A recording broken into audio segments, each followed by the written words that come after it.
Good morning, everybody. Hello, welcome to our morning meeting. Happy Sunday.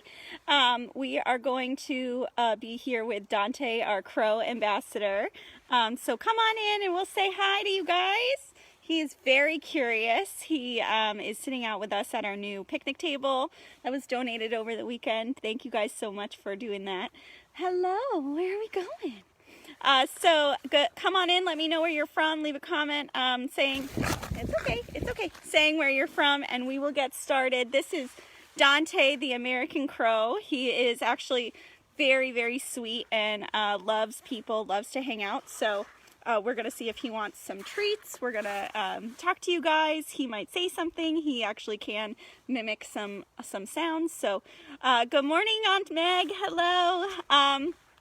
Good morning, everybody tuning in. Just leave a comment letting me know where you're from, and I'll give you guys a shout out.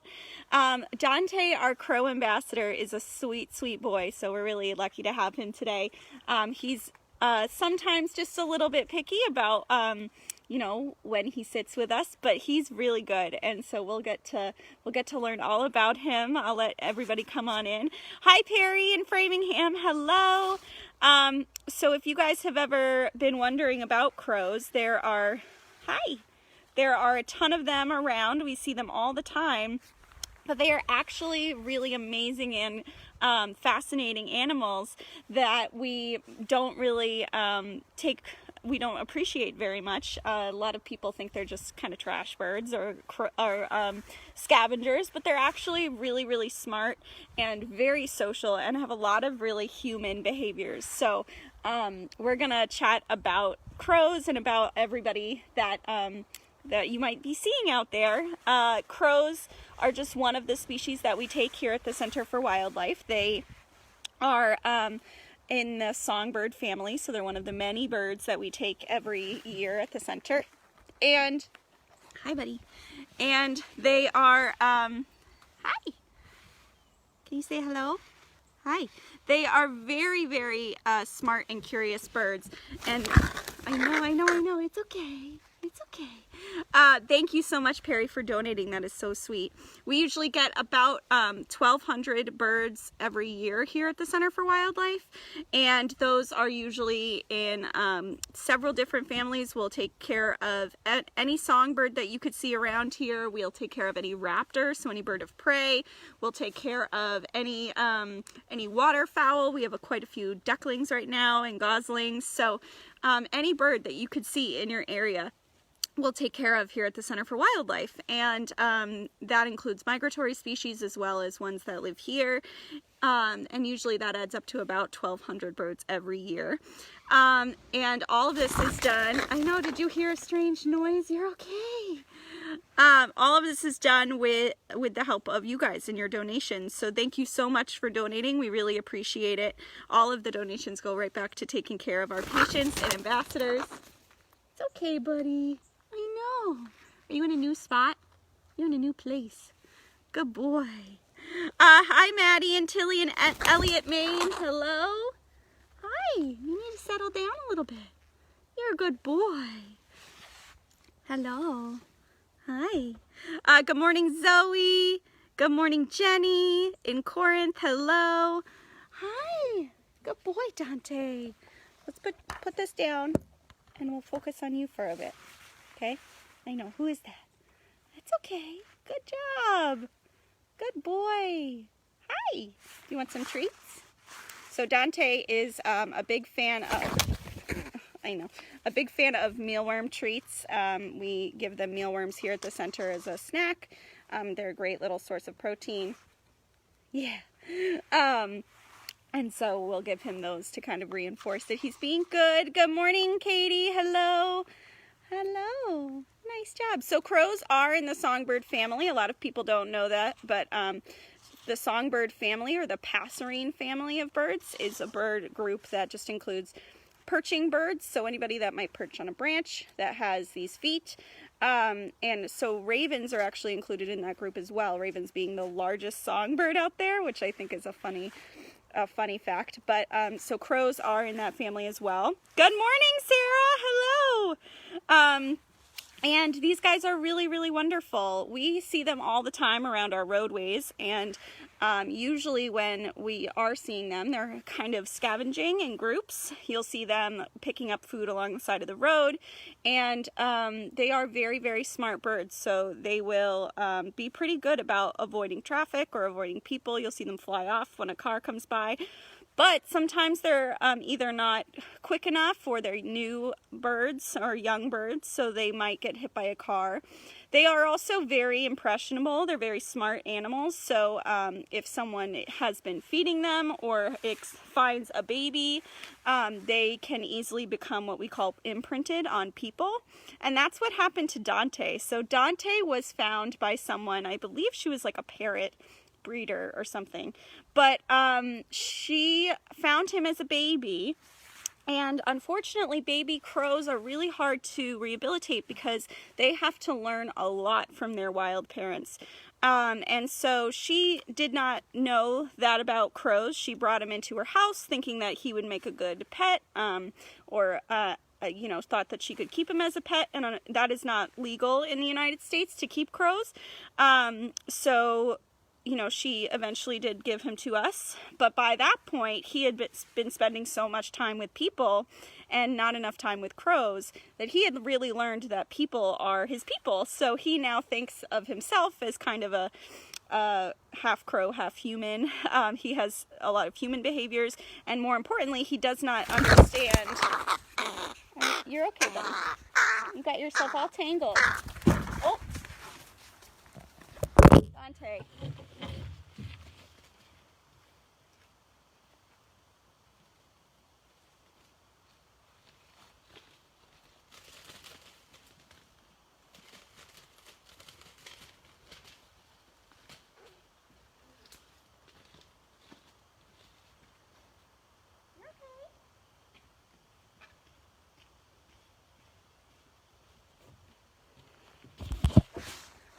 Sorry about that. He just got himself all tangled in the branch back here, so we had to untangle him. Hi, you're okay. Good boy. We just got him untangled. He is very smart and a little, you know, nervous about being outside in a new place. Hi. Do you want some treats? I know that was a lot. You're such a good boy. Good morning, everyone. Hi, we were just talking about crows. Good morning. He's okay. He just got himself tangled. Yes, I know. He is wearing some leather straps and a leash so that he can't go anywhere, but he just got himself tangled in some of the branches back here. He is, you know, very curious about where he is. He's in a new spot. Thank you so much, Michael, for donating. He's good. He's all good. Hello, we're fine. You're a good boy. Yeah, so I was just telling Dante's story. Hi. Dante was unfortunately kept as a pet, so now he kind of doesn't understand how to be a crow. You're okay, buddy. I know. What if we do this? What if we turn the camera so that they're looking at you? You're so pretty. Hi. So he doesn't really understand how to be a crow anymore, unfortunately. And crows have a lot of very intricate social cues. They actually have language amongst their group. I know. You're okay, buddy. So they, he's picking at his jesses. He knows exactly what's keeping him tied down. You're a good boy. So they do speak language between groups. They're very social with each other. They usually live in big flocks of upwards of 40-50 birds, and they are usually, you're okay. And they're usually very social with each other. So they'll talk a lot to each other. They actually have shown that there are different dialects of crow speak between different groups of crows. And so he didn't really ever get to learn his language. He didn't get to learn how to behave like a crow. And so he lives with us now full-time as an ambassador. He's a wonderful ambassador. He's also a great roommate to our turkey vulture ambassador, Miss Violet, who you guys have met before. Okay.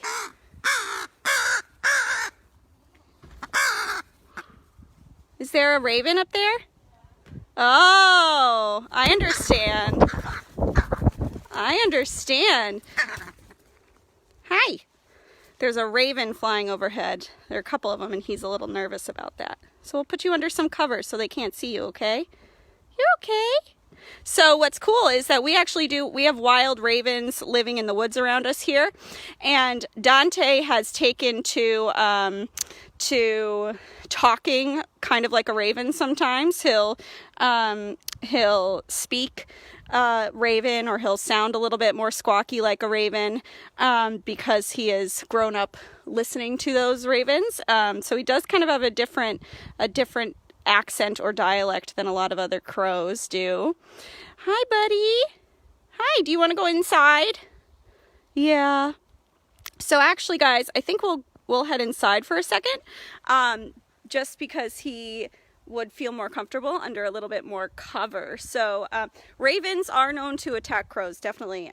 They don't get along. They don't typically live next to each other at all. And so he just gets a little nervous when he sees them flying around out here. So we'll go inside. Yeah, we'll go inside so that you're not going to get bullied by any ravens. He's like, yes, please. So we'll go sit on our little perch in the office. Yeah. Let's go inside. Says, oh no, there are some ravens out there spooking me. Yeah, so a lot of people, when we got Bertram, are, there you go. There you go. You feel better sitting there?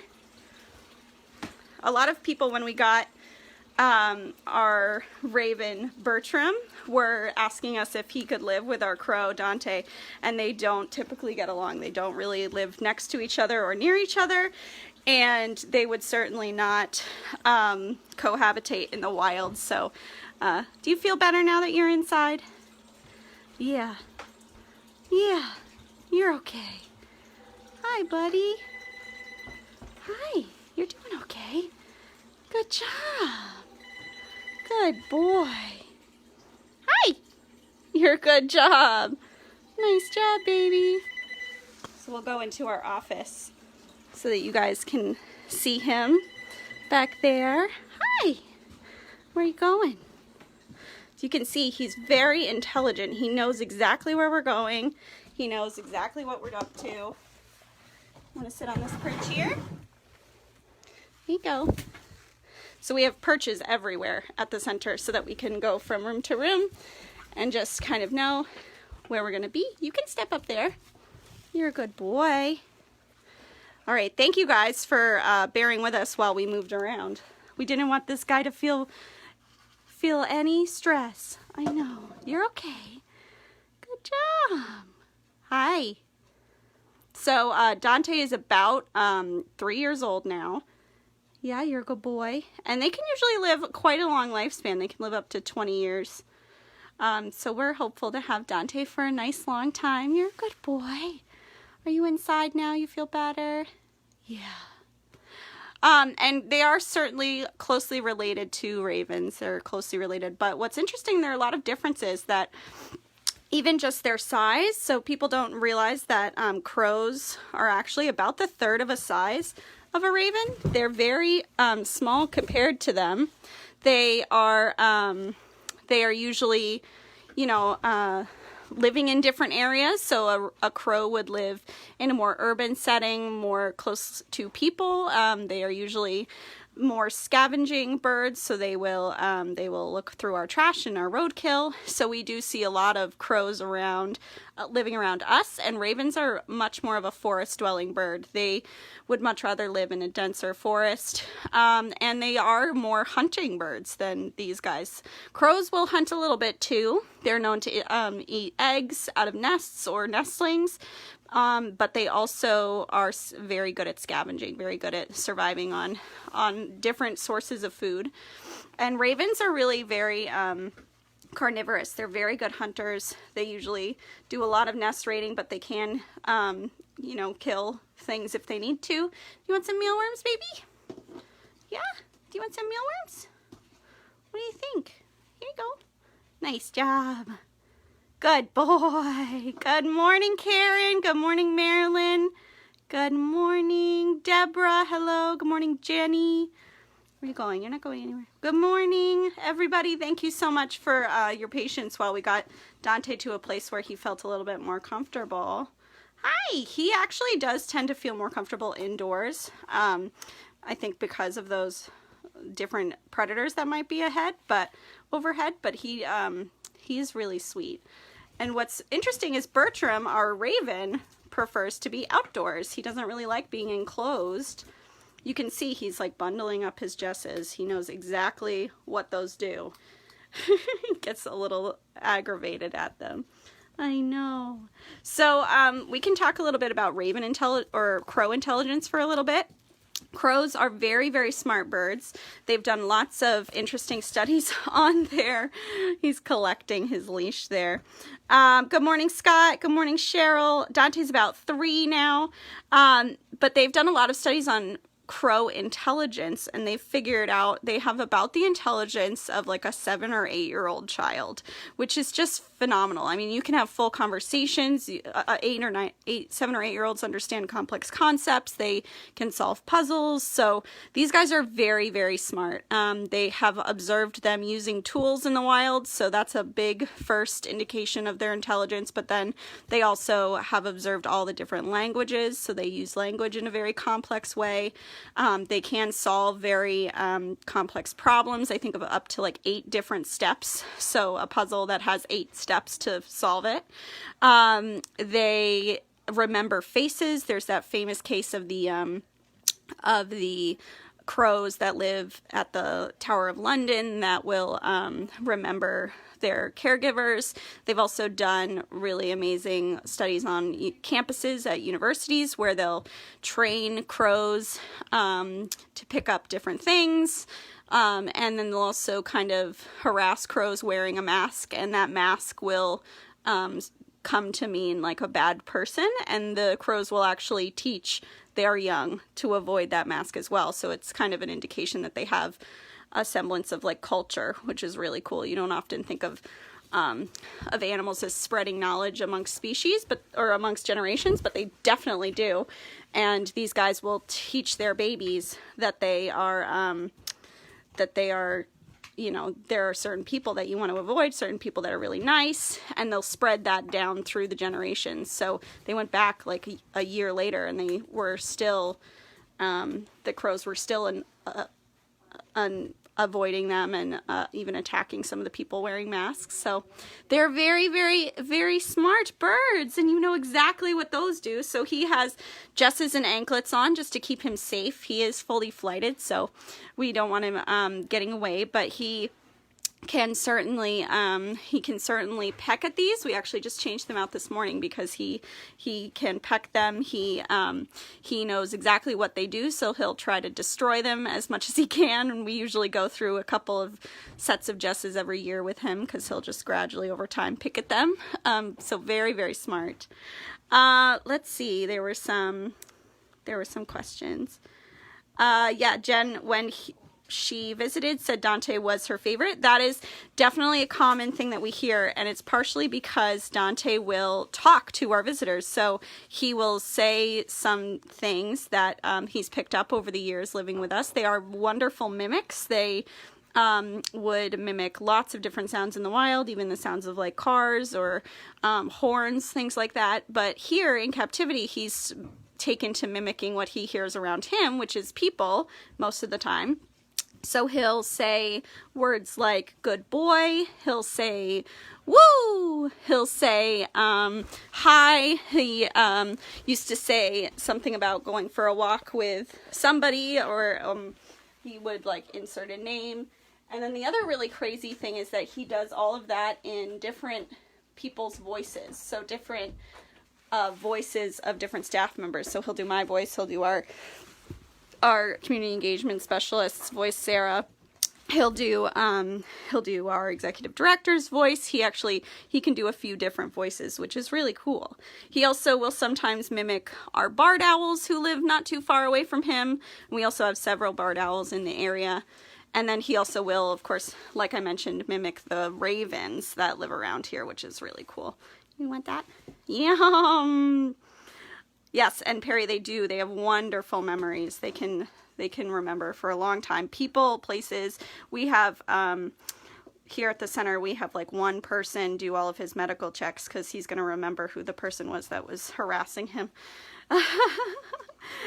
We do have, Sarah, a few videos of him doing that, but what's interesting is he won't do any of that on command. So it's usually when we're like not in the enclosure that we hear it.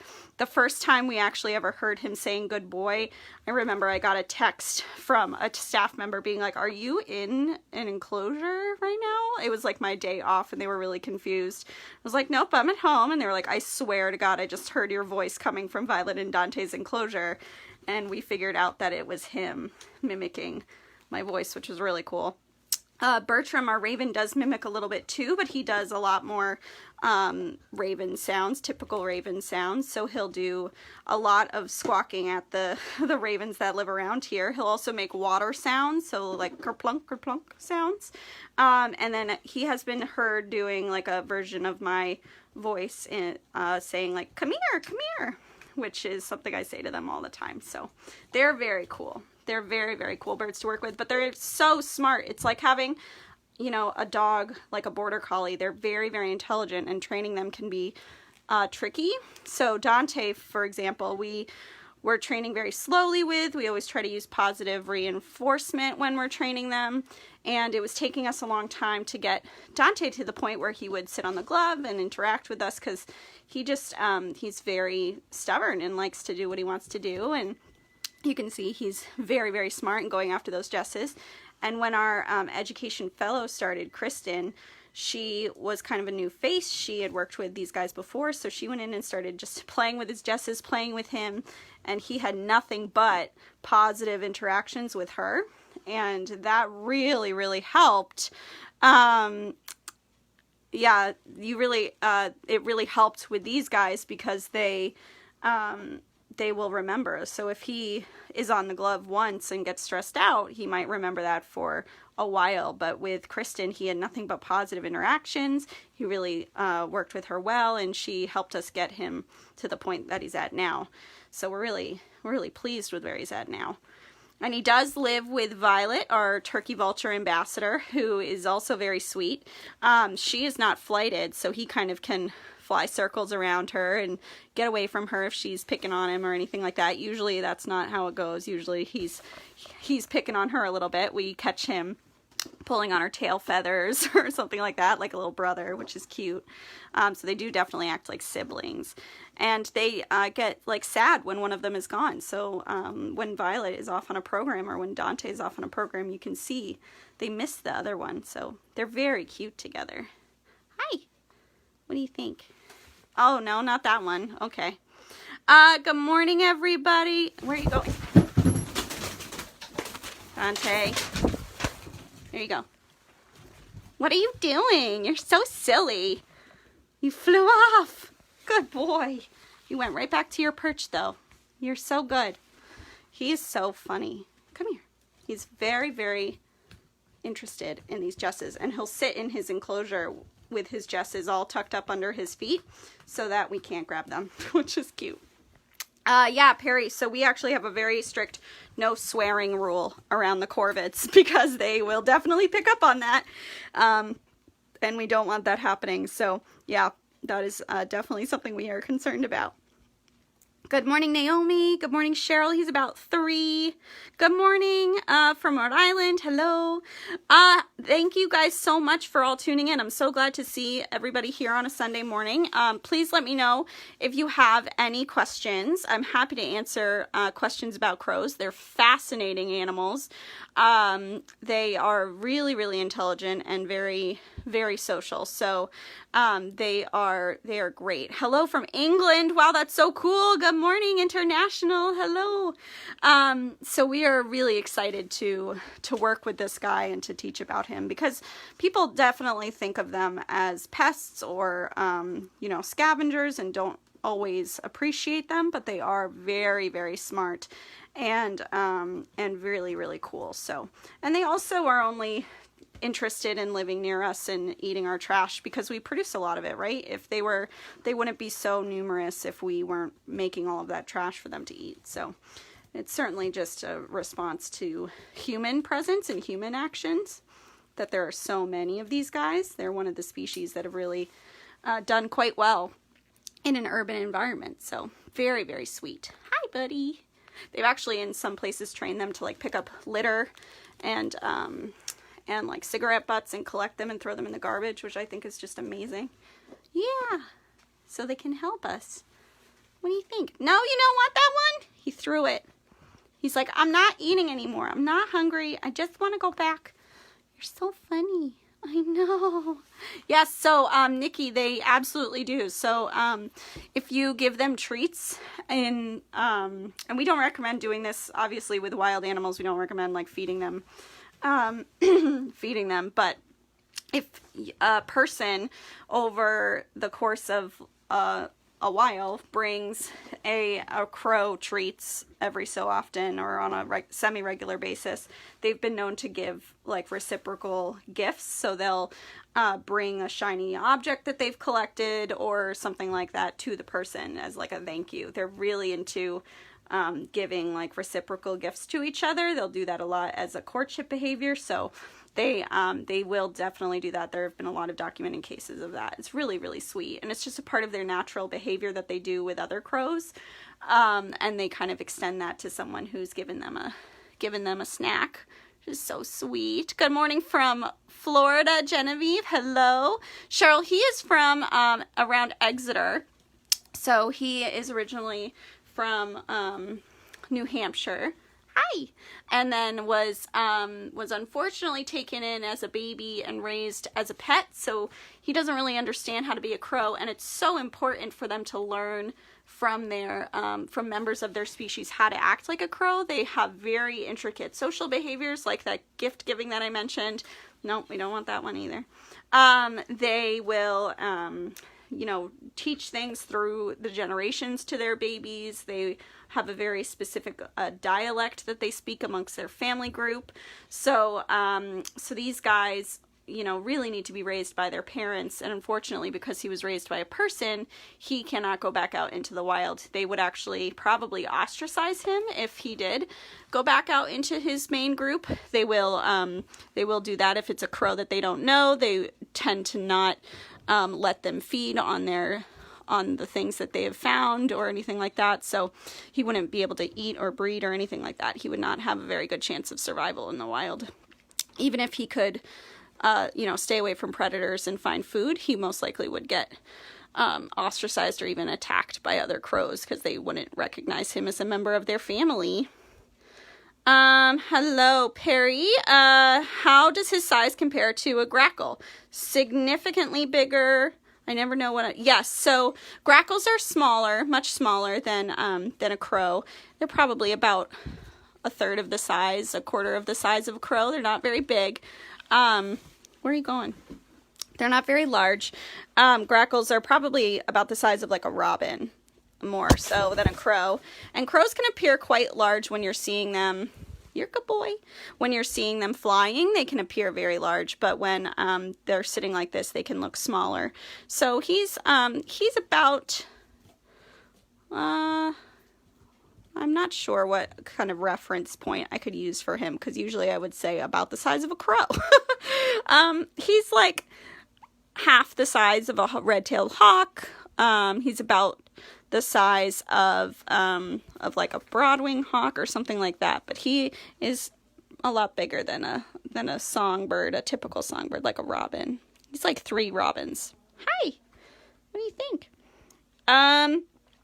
Question. Yeah, so they will breed in the spring and summer. They might have 2 to 3 nests if they're able to. And yeah, you'll start hearing them talking quite a bit around dusk. It's kind of a call to everybody to get back to the nest. And it's usually they will, at dusk, a lot of birds will do like a end of day territory sweep. So they'll go around to the edges of their territory and kind of, hi, and do some calling to make sure that they maintain their area. So you might hear them a lot at that time. Hi, but you're okay. Cheryl, his main diet here, he gets fed dead mice as well as fruits and and veggies. He'll also get some dog food. Dog food and cat food are really good forms of like protein, and they're usually pretty balanced, so we try to give them some of that. He also gets an egg, some of an egg. He likes eggs. These guys in the wild would raid nests quite a bit. I know, you're stealing the leash from me. Yeah. So they do enjoy eggs, and he really likes to put all of his food in the water that we provide for him in his enclosure and kind of rinse it off and then eat it. He's really funny. So we often have to clean that out because it's just full of food.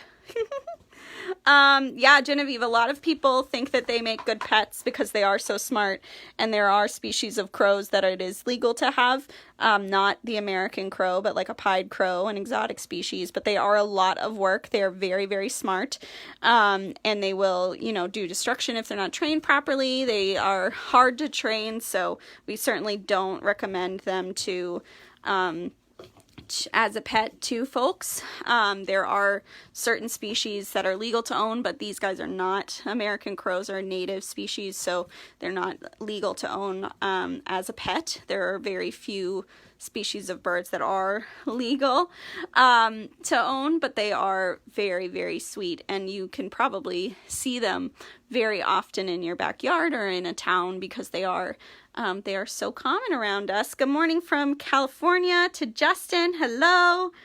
Are crows or ravens more common in New England? So ravens certainly are more common the more north you go, and they are more of a forest-dwelling species, so you definitely would see them more frequently in our neck of the woods up here. They're also known to live all the way up through Canada. They're a cold weather bird, so ravens certainly are more of a northern species. Crows are pretty widespread throughout the U.S. There's some areas where they might not be as common because it's either very hot or very arid, but even in a lot of desert areas or very hot areas, you'll see crows. They do incredibly well in a variety of different spaces. Yeah, he does. I don't know why he washes his food. It's very cute. Hi, buddy. Good morning, Melissa. Hello. Thank you guys so much for tuning in. We really appreciate it. And thank you guys to the folks who have donated. That's a huge, huge help. We are able to feed our ambassadors and our patients with all of your donations. So thank you so, so much. We really appreciate it. Good morning, Chuck from Rhode Island. Hello. And we are going to be tuning in again tomorrow. Yeah, Alice, we definitely have heard about crows bringing you gifts, like little shiny objects. You have to give them food semi-regularly for a long time. We don't necessarily recommend bringing lots of food to wildlife in parks or in towns or anything like that, because it can cause you know, negative responses with other people that might not want to have an interaction with them. But that definitely has been anecdotally seen, is people who semi-regularly feed crows getting reciprocal gifts, or what we call them, like shiny objects that they've hoarded or something like that. So there are definitely cases like that that we've heard of. Yeah. All right, so we're gonna go give Dante his breakfast. We're gonna go put him back in with Violet and let him fly around. He's, I think, done well being tethered, but he's a little bit done with it. So we'll go set him loose in his enclosure and see how he does. And we will definitely see you guys tomorrow and tune in for that.